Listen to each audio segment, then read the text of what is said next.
Assalamualaikum warahmatullahi wabarakatuh. Selamat pagi semuanya. Bertemu lagi dengan saya, Sylvia Ferdiana Kusuma. Hari ini kita akan membahas tentang kelas diagram. Apa itu kelas diagram? Apa sih tujuannya dari pembuatan kelas diagram? Mari kita pelajari bersama-sama. Kelas diagram. Jadi kelas diagram itu sebenarnya adalah visualisasi struktur sistem yang memperlihatkan sekumpulan kelas, interface, dan relasi-relasi yang ada di dalamnya. Tujuannya adalah untuk membantu dalam memvisualisasikan struktur kelas-kelas dari suatu sistem. Nah, kelas diagram ini akan memberi gambaran relasi-relasi antar kelas. Nah, struktur kelasnya itu seperti apa sih sebenarnya kalau kita membuat kelas diagram? Modelnya seperti ini. Jadi, ada nama, atribut, sama operasi. Atribut maupun metodenya itu memiliki sifat ada private, protected, atau public. Private itu maksudnya tidak dapat dipanggil dari luar kelas yang bersangkutan. Kalau protected hanya bisa dipanggil oleh kelas yang bersangkutan atau anak-anak yang mewarisinya. Kalau public dapat dipanggil oleh siapa saja. Ini simbolnya seperti ini. Ini contohnya, account item. Itu namanya, nama dari kelasnya. Di situ nanti akan ada atribut notes, order, order balance, order status. Notes ini tipenya string, order itu order ID, order balance currency, order status tipenya string. Kalau kita lihat di sini, atributnya bersifat public, tandanya pakai plus semua. Metodenya pun juga seperti itu. Kalau kita berbicara tentang kelas diagram, itu nanti juga ada konsep OOP-nya. Berarti ada kelas abstrak, ada interface, seperti itu. Jadi harus diingat-ingat kembali. Kenapa sih sebenarnya perlu kelas abstrak? Kelas abstrak itu dibuat karena pada suatu kondisi tertentu, kadang metode itu belum jelas mau diimplementasikan seperti apa. Maka harus jadikan kelas abstrak dulu, baru nanti dikonkretkan ke kelas-kelas yang lebih khusus. Di kelas anak-anaknya yang mewarisi sifat pair-nya, seperti itu. Kelas abstrak dan interface itu sama-sama digunakan untuk membuat abstraksi. Jadi selain kelas abstrak juga ada interface. Tujuannya sama, tapi konsepnya itu sedikit berbeda seperti itu. Nah, ini perbedaannya. Kalau kelas abstrak itu untuk membuat bisa digunakan untuk membuat ya properti atau variabel. Tapi kalau interface itu hanya dapat membuat konstansa saja. Kelas abstrak itu mengimplementasikan kode metode seperti kelas seperti biasanya. Kalau interface itu harus menggunakan default. Pada kelas abstrak dapat memiliki member berupa private, protected, sedangkan pada interface itu harus public semua. Kelas abstrak diimplementasikan dengan pewarisan. Biasanya kalau kalian ingat ada extend seperti itu, kalau interface itu pakai implements. Jadi itu bedanya. Ini contohnya modelnya seperti ini, abstraknya itu binatang. Nah, kelas ini kemudian ini disebut sebagai pair-nya, lalu child-nya itu ada kelas bernama beruang, kucing, dan gajah. Ketiga kelas anak dari parents ini akan memiliki atribut yang sama dari parents-nya, turunannya. Jadi si beruang ini nanti ada punya atribut nama, punya atribut jumlah kaki ya. Terus kucing juga demikian, gajah juga demikian. Nah, kalau ini interface modelnya seperti ini. Jadi beda ya konsepnya. Jadi nanti kalau menggambarkan interface seperti ini, kalau yang menggambarkan abstrak kelas seperti ini. Nah, bisa kita lihat tadi kan di penjelasannya juga seperti itu. Kalau di anak turunannya abstrak kelas itu dia bisa private, bisa public. Kalau di interface dia semuanya harus public seperti itu. Nah, kelas 1 dan kelas lainnya itu kemungkinan ada relasi. Nah, ini contohnya. Relasi antar kelas itu ada banyak. Ini contohnya adalah asosiasi. Asosiasinya yang belum ada contohnya. Asosiasi merupakan relasi struktur yang menspesifikkan bahwa satu objek terhubung dengan objek lain. Jadi hanya menghubungkan seperti itu. Kalau asosiasi itu contohnya ini garis lurus aja gitu. Ini tidak ada tanda seperti ini. Ini aggregation. Artinya sebuah kelas terdiri dari bagian yang lebih kecil. Misalkan ini, company. Company kan terdiri dari beberapa departemen. Jadi modelnya seperti ini, ada upgrade. Satu company itu mungkin terdiri dari banyak departemen seperti ini. Jadi kalau nanti di tempat kalian ada hubungan antara kelas yang seperti itu, maka kalian gunakan aggregation. Lain lagi composition modelnya gini, dia ada warnanya hitam seperti ini. Composition itu relasi yang lebih spesifik dari relasi aggregation, lebih strong. Jadi menghubungkan bagiannya. Jadi mobil itu pasti memiliki engine. Tanpa engine ya mobil nggak bisa, atau mobil tanpa engine nggak bisa, engine tanpa mobil juga nggak bisa. Jadi seperti itu. Kalau ini company mungkin berdiri sendiri tanpa departemen, tapi mobil nggak bisa berdiri sendiri tanpa engine. Seperti itu.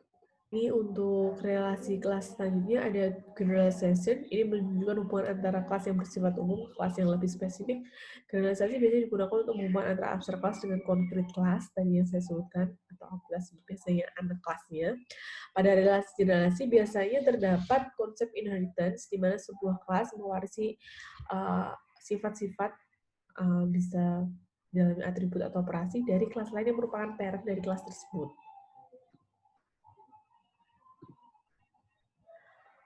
Nah, ini contohnya. Customer, name, address.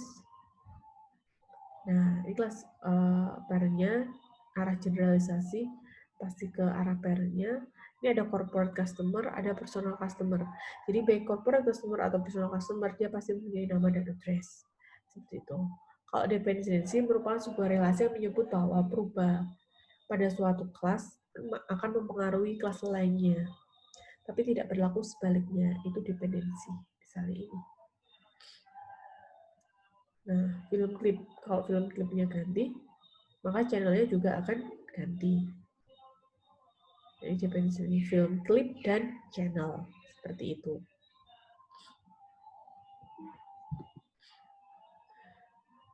Nah, hubungan menentukan banyaknya objek yang terhubung dalam suatu relasi, biasanya kita menyebutnya multiplicity. Multiplicity-nya bagaimana? Ini ada banyak seharusnya. Bisa 01, 1, 0 banyak, 1 atau lebih, hanya N, 0 sampai N, 1 sampai N. Nah, ini contoh-contohnya. Karyawan bisa memiliki 0 istri paling banyak dari 0 dan paling banyak 1. Ya, normalnya seperti itu, tapi sebenarnya ya boleh-boleh aja sih. Negara hanya memiliki 1 presiden, jadi bacanya seperti itu. Karyawan boleh memiliki minimal 0 sampai banyak anak, jadi tidak terbatas seperti itu. Nah, ini contoh penerapannya, ada person, ada company. Multiplicity-nya seperti ini. Nah, asosiasi ini contoh dari asosiasi tadi. Person dan company, asosiasi ini.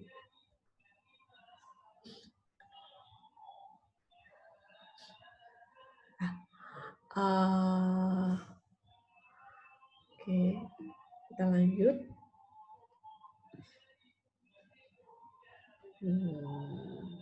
Ini contohnya. Left at one address. Jadi 0 sama dengan maksimal 1 orang left at address. Modelnya seperti ini.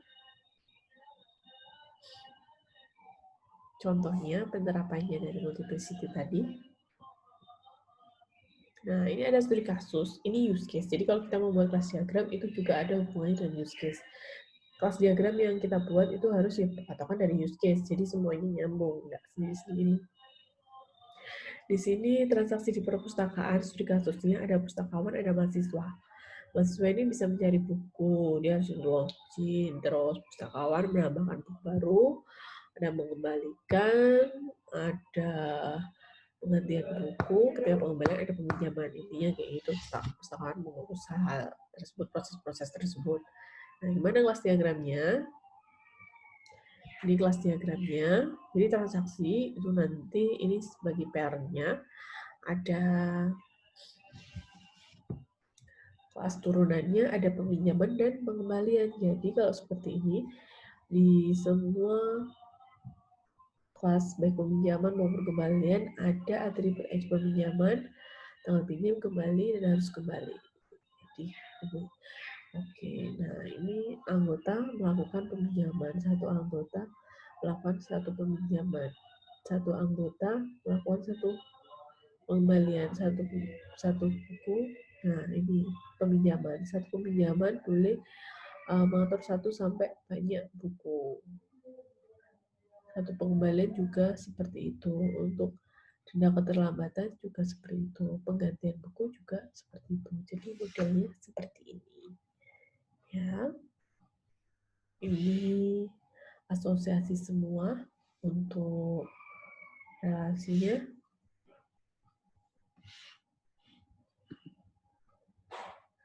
Ini contoh lain dari kelas diagram. Ini contoh kelas diagram transaksi. Ini ada keterangannya. Jadi mana sih yang abstrak kelas, asosiasi mana, generalisasi mana. Jadi ya abstrak kelas dia akan ada kelas turunannya. Dia bentuknya generalisasi seperti ini. Ini penjelasannya ada kelas item, attribute, operation. Ini ada multiplicity tadi. Jadi ini contoh-contohnya untuk referensi kalian gimana sih cara membuatnya. Kalau ini kelas diagram transaksi penjualan. Nah, kalau di sini ada aggregation di sini. Ya. Yep. Seperti ini. Kalau ini kelas diagram manajemen hotel. Ini desain kelas diagram untuk mesin ATM.